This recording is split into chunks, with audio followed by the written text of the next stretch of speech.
ஒரு சிறிய கிராமத்தில் மீனா என்ற இளம்பெண் விவசாயி இருந்தாள். அவள் தந்தையிடமிருந்து வந்த சிறிய நிலத்தை அன்போடு பராமரித்தாள். இந்த வருடம் அவள் சோளம் விதைத்தாள்.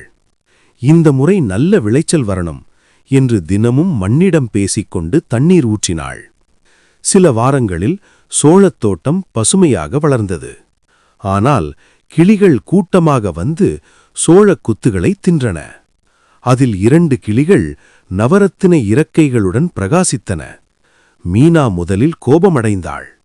பின்னர் சோகத்துடன் ஒரு சோளக் கொத்தை எடுத்து உடைத்தாள். அதுக்குள் இருந்த ரகசியத்தை பார்த்து அதிர்ச்சியடைந்தாள். அடுத்த நொடியில் அவள் கண்கள் நம்பவில்லை. அந்த பிரகாசமான கிளிகள் கோதிய சோளக் கற்கள் எல்லாம் நவரத்தினங்களாக மின்னின. மாணிக்கம், வைரம், பச்சைமணி ஒவ்வொன்றும் ஒளி வீசியது. மீனா மகிழ்ச்சியடைந்தாள்.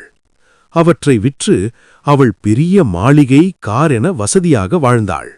அத்துடன் அந்த பணத்தை வைத்து ஏழைகளுக்கு உதவி செய்தாள்.